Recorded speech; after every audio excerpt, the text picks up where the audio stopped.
Hold on, know that it's time to be strong. Let's all believe in the future. Together we can move on.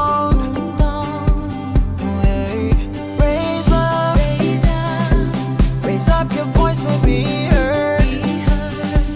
Call it every generation, all over together.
All of us gathered here should never forget the famous admonition of the iconic Jamaican reggae star Peter Tosh, when he said, and I quote, "Don't care where you come from.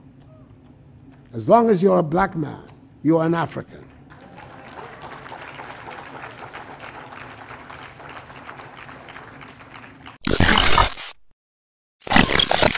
President of the Republic of Ghana.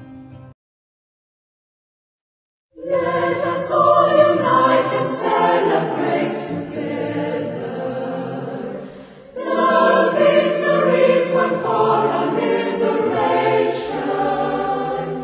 Let us dedicate ourselves to rise together to defend our liberty and unity.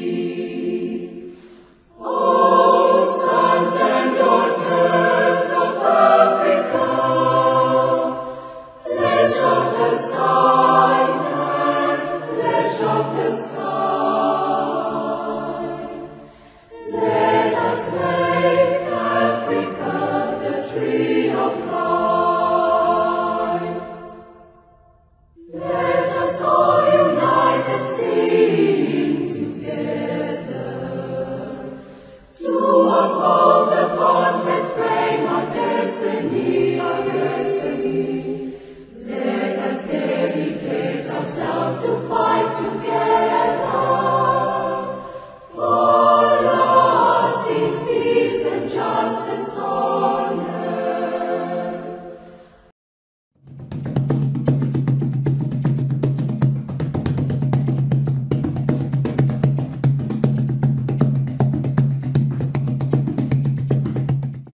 I'm not black. I'm African.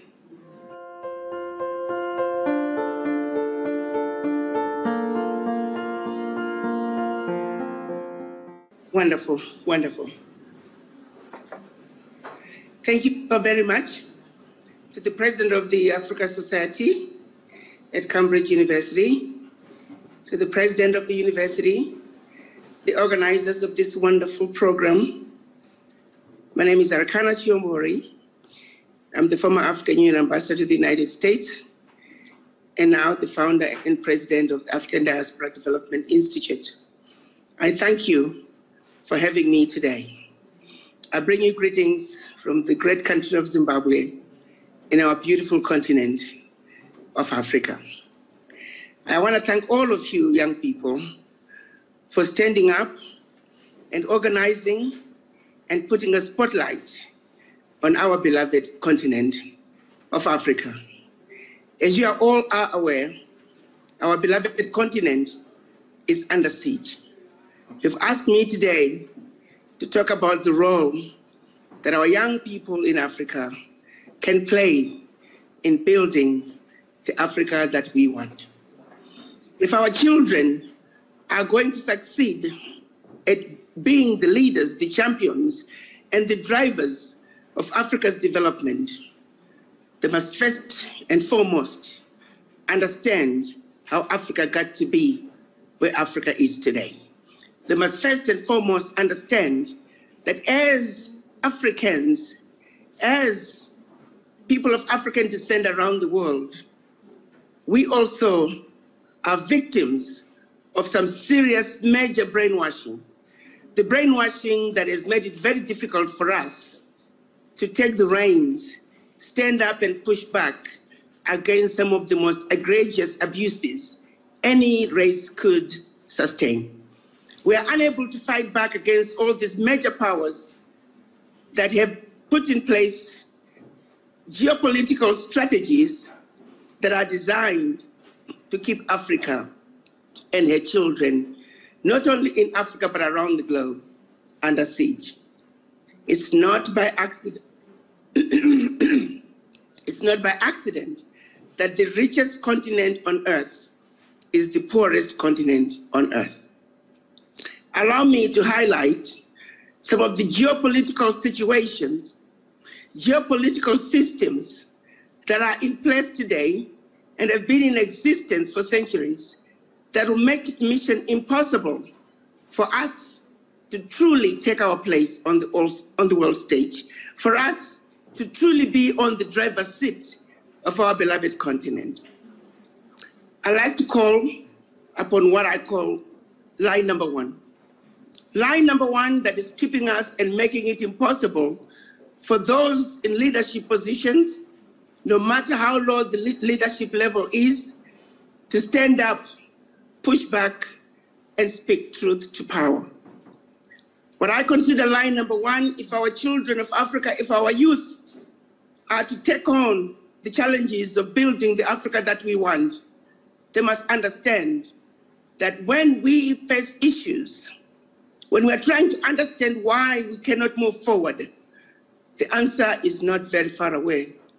It's the image in the mirror. The image in the mirror is who you need to look at and ask some very important questions. Why do I think the way I do? Why do I behave in the manner that I do?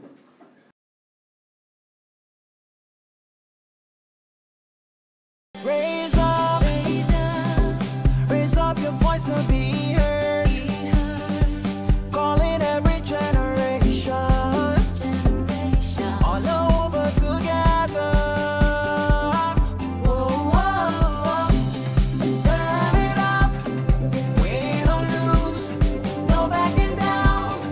We refuse, we taking over.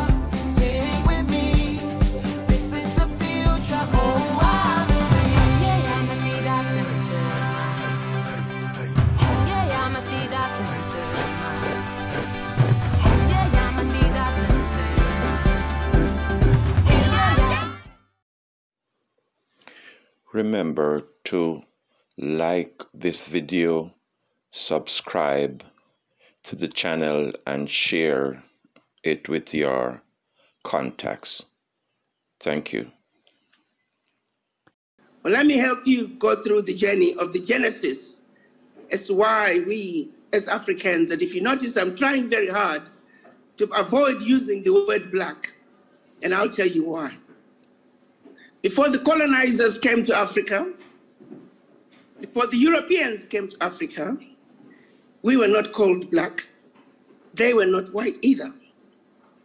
So they came to Africa in the name of introducing education, in the name of introducing civilization. So they took us to school and they taught us about the different colors: green, yellow, blue, black, white, orange.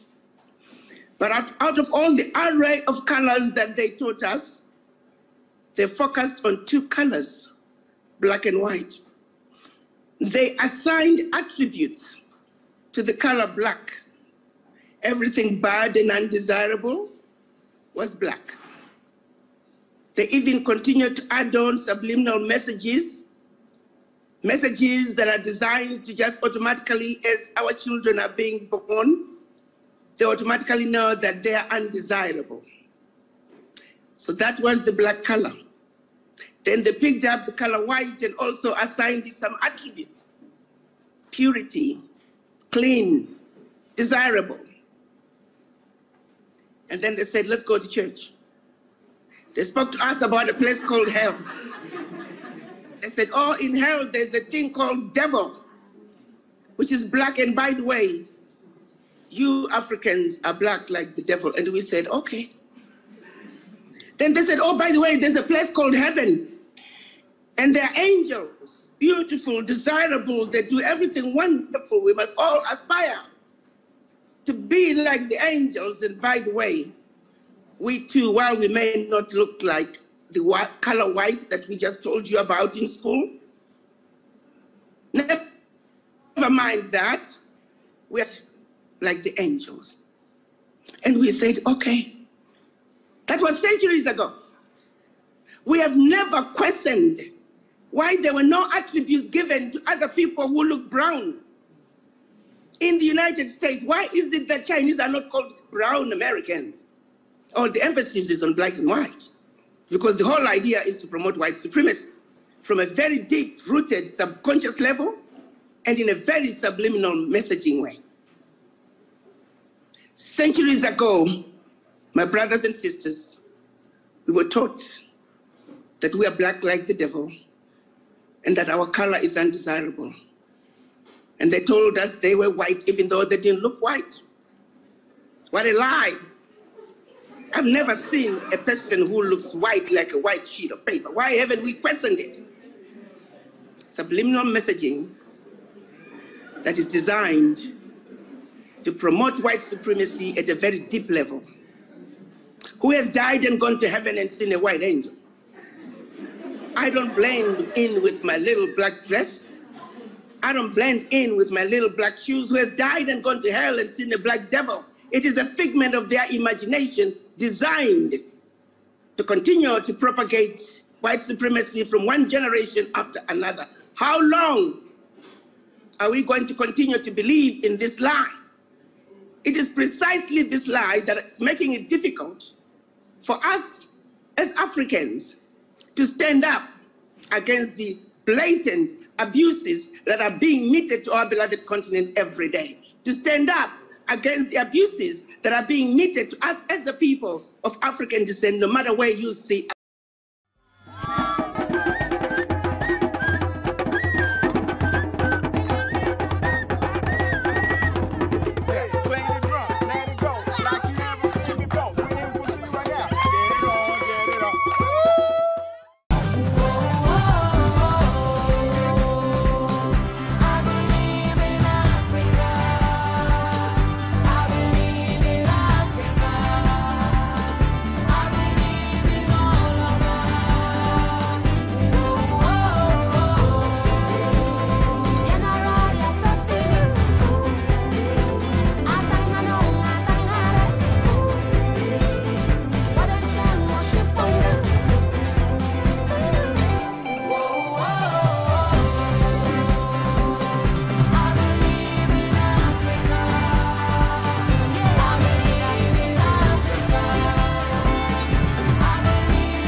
Ride with Jack, a 13-year-old boy from Virginia, who just got his braces off and usually spends Saturday morning playing basketball with his friends. But he's also a young actor, And today, we hired him to help us make a point. We asked him to take a drive around town. With his mother, of course, since he's not nearly old enough to drive a car. We pass shops where he isn't old enough to work the register. Then we stop at the convenience store to see Jack try to buy beer. The cashier can't believe he even tried. Literally, he looks like he's 12. At the next store, Jack tries to buy cigarettes, with no luck. I'm so sorry I can't sell you a cigarette. Later, he strikes out trying to buy Racy magazine. Alright, okay, thank you. And then lottery tickets. Can I get a couple scratch-offs? How old are you? You got your ID? 13. You what? I'm 13. You can't get no scratch on, babe. Okay. Alright, thank you. It's laughable to everyone here, the idea that we'd ever expose a 13-year-old to the dangers of a lottery ticket. But then we arrive here, at the gun show. It should shoot pretty good for you. I'll take it. Within minutes, the 13-year-old easily and legally bought a .22 caliber rifle from a private seller and walked away with it.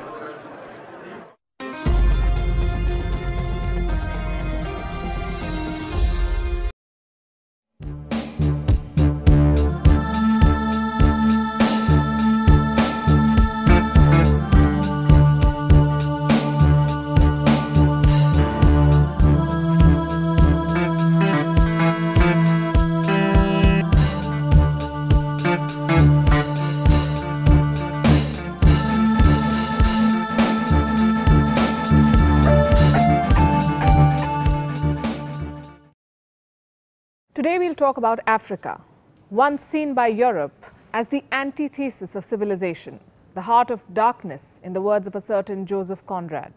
Centuries later, Africa remains ignored. It makes news for its conflicts, poverty and exoticism. For the longest time, the world saw it as a lost cause.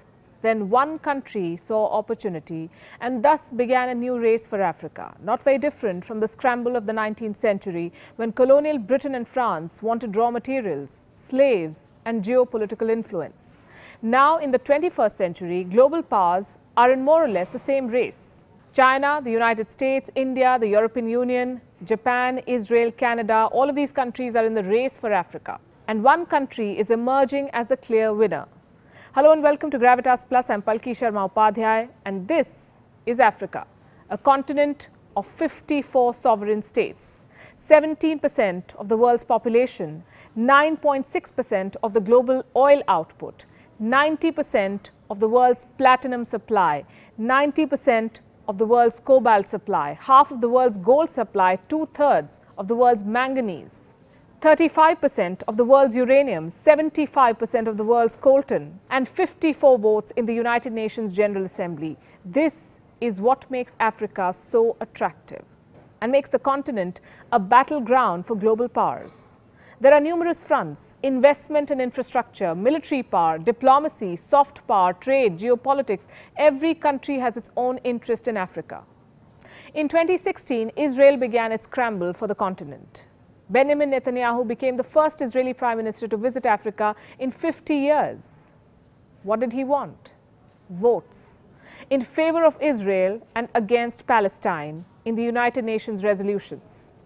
Africa and Israel share similar histories, he said. Israel went on to sponsor solar, water and agricultural technologies. In the same year, 2016, Senegal co-sponsored a UN resolution. It condemned the construction of illegal Jewish settlements in the West Bank. What did Israel do? It cancelled the Mashav drip irrigation project. And this is just one example. Here's another one. The European Union has pledged more than $54 billion in sustainable investment for Africa. What does the EU want? Access to the African market of 1.3 billion people. Brussels has negotiated free trade agreements with at least 40 African countries. But does this ensure a balanced two-way trade? It doesn't. And no country has a bigger interest in Africa than China. China is funding 1 in 5 infrastructure projects in Africa. It is building every third one. Africa has an infrastructure deficit and China has a signed checkbook. Starting 2005, China has invested at least $2 trillion in Africa. It built 6,200 kilometers of railways, including the continent's longest railway line connecting Ethiopia and Djibouti. Beijing has also built the African Union headquarters in Addis Ababa. What does China get in return? A lot. Geopolitical influence to start with. Beijing is selling its culture, its currency. In Guinea-Bissau, exit signs are written in Mandarin. China has established at least 50 Confucius Institutes across 33 countries. Several African countries use Chinese currency. China also gets a strategic overseas base. In 2017, China built its first overseas base at the Horn of Africa, Djibouti to be specific. Djibouti connects the Mediterranean Sea to the Indian Ocean via the Suez Canal. The base has the capacity to accommodate 10,000 troops. China also gets a market to dump its goods. China is Africa's largest trading partner. Chinese trade has increased 40-fold in the last 2 decades. At least 10,000 Chinese firms operate in Africa. This is according to a McKinsey study. Africa has resources and China has access. Did you know that a third of China's investments in Africa are in the mining sector? And finally, it gets to debt trap Africa.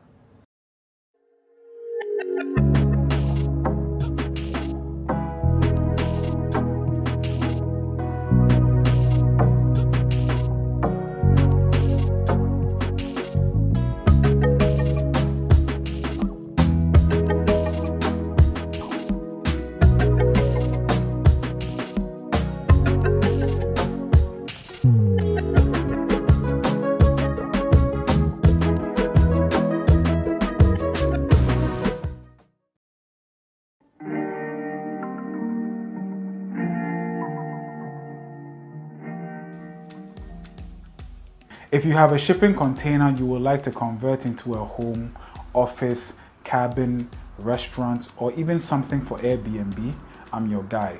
My name is Ruki Ajiman, and I convert shipping containers into eco-friendly homes, offices, and cabins. I am an ardent supporter of sustainable living, and so a few years ago when I imported some goods from abroad, I had 2 containers that were on site.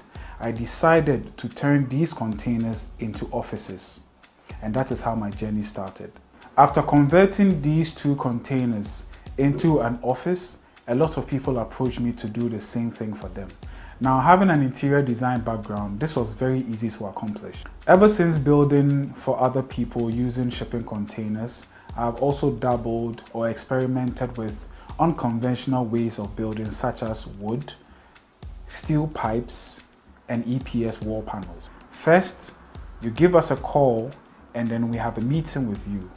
In the meeting, we'll try and figure out what your vision for your shipping container is. Once we've decided on that, all we have to do is to come up with a plan.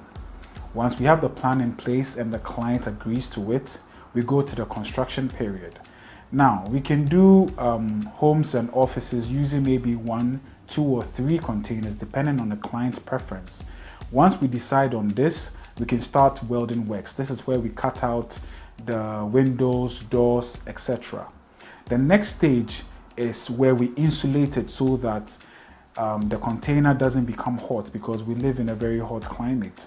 So we don't want you to be very warm inside. We also provide air conditioning and then ventilation such as windows, louvers, etc. so you don't die. Now what is left is tiling, cladding, installation of your kitchen, your bathroom fixtures. Yes, you can bath in a container. And also you can decide whether you want to clad the exterior of the container so it doesn't look like a container. You also have different options when it comes to roofing.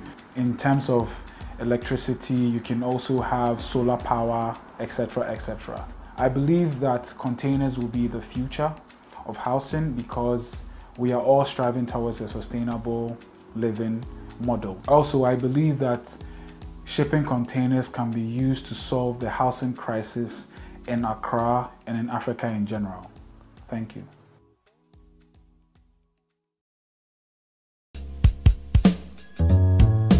Cooling on a couch, watching TV. No, I'm feeling nothing but lazy. Feeling to some nothing else to do. Might as well go to the board and drop something brand new. Feeling on the dice, throwing shit down.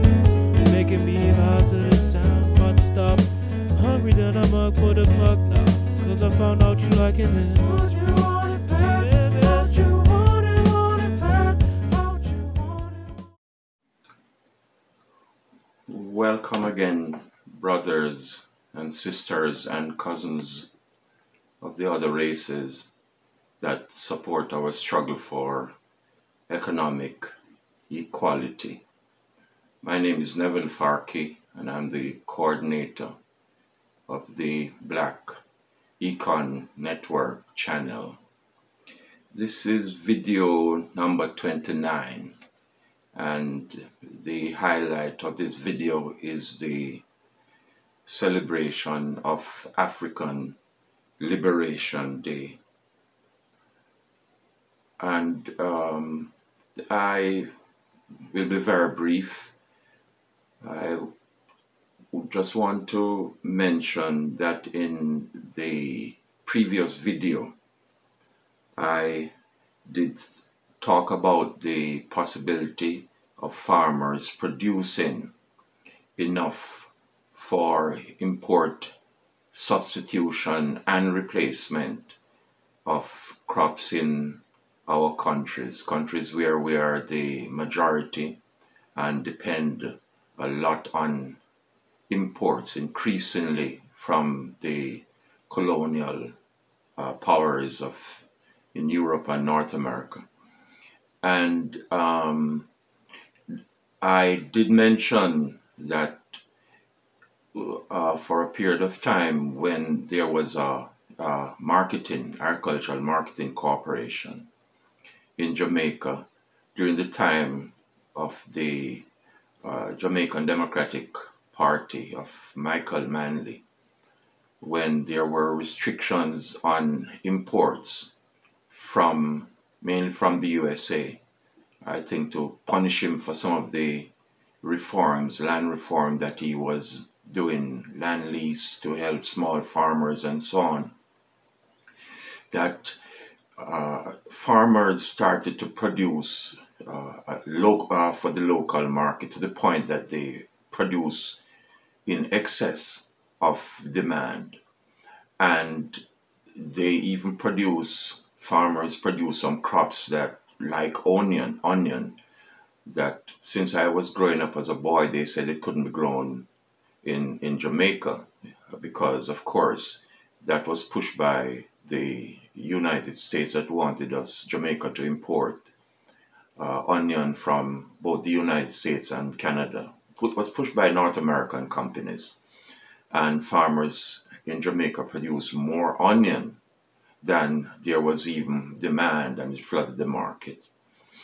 However, the main point I want to make is that contract farming, there's a way to reduce excess production, and the solution or the way to reduce it is by contract farming.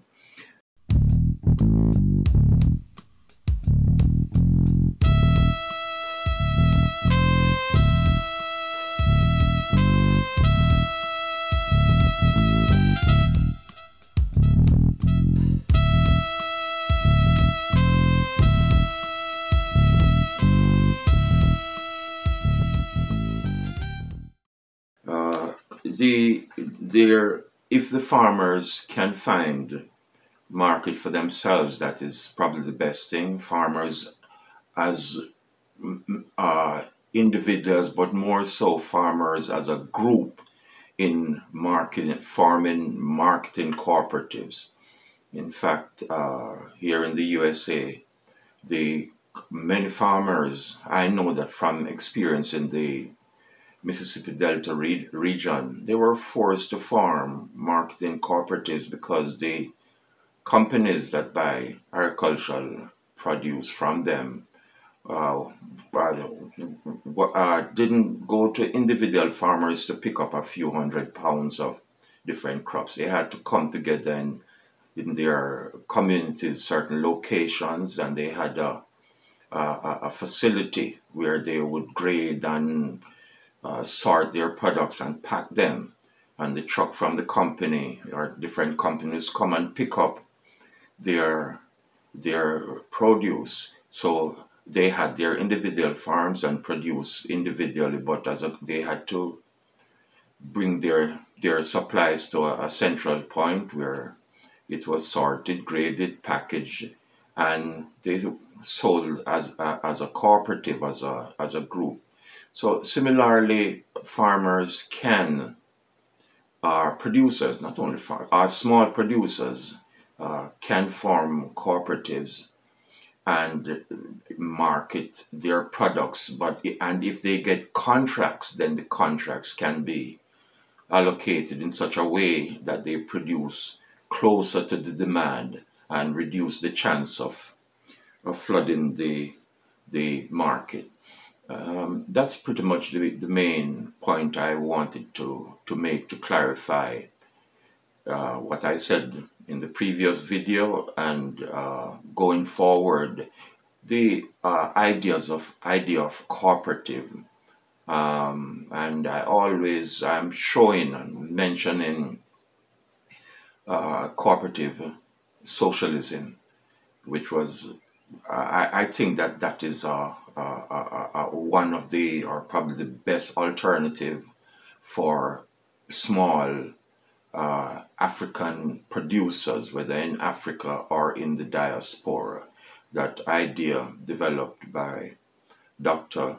Julius Nyerere from Tanzania. I think we need to look at it again and revive it. And so different, not everybody will be attracted by it, and there are different options, different stroke for different folks. But in terms of unity and working together, that's one of the options, or probably the best option for small producers. Okay.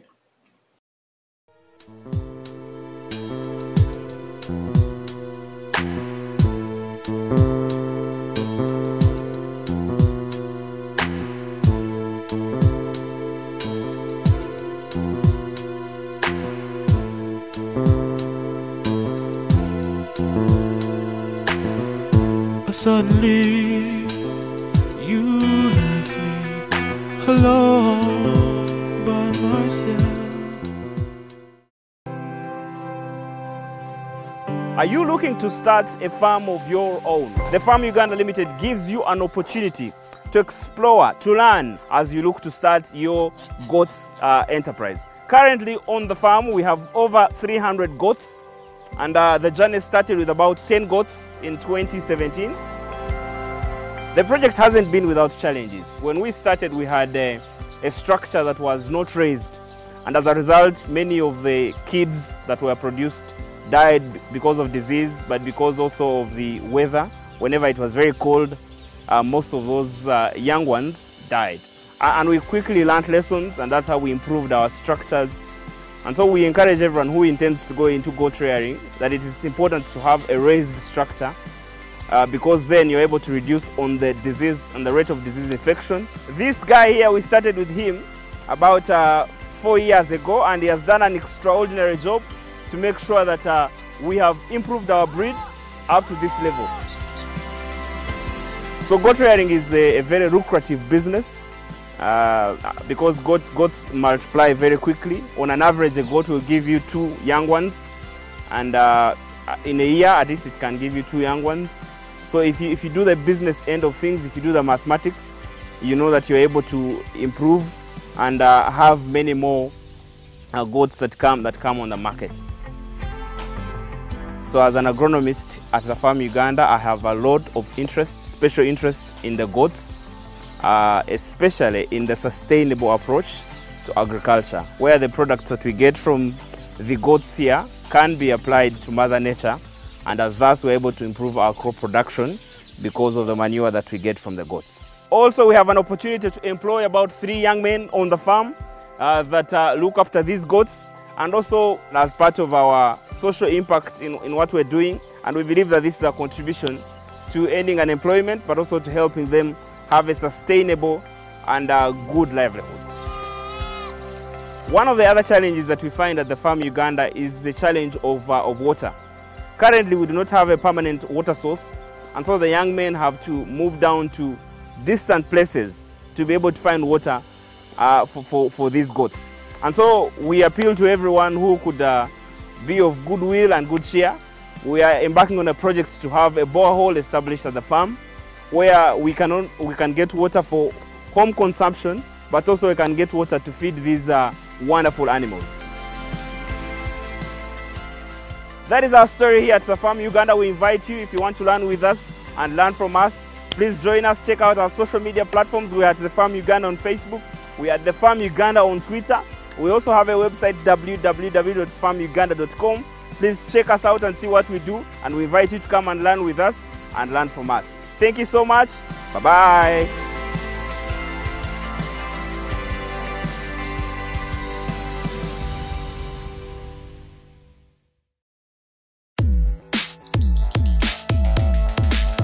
We are the countries of Africa, our planet's second largest continent right after Asia. We are the countries of Africa. There are 54 countries presently that we will teach ya. My name's Algeria, my capital is Algiers. I'm Angola, Luanda's been my capital for years. Benin is my name, my capital's Porto Novo. Botswana is my name, Gaborone is my capital. I'm Burkina Faso, Ouagadougou's my capital. My name's Burundi, Bujumbura's my capital. Cape Verde is my name, my capital is Praia. Come to Cameroon, Yaoundé's my capital to teach ya. I'm the Central African Republic, my capital Bangui is what you saw. I am Chad, my capital's N'Djamena. I'm Comoros, Moroni's my capital, yeah. I'm the Democratic Republic of Congo, capital's Kinshasa. I'm the Republic of the Congo, Brazzaville's my capital. Cote d'Ivoire is my name, capital's Yamoussoukro. I'm Djibouti and my capital's Djibouti City. I am Egypt, Cairo's my capital and largest city. We are the countries of Africa, our planet's second largest continent right after Asia. We are the countries of Africa.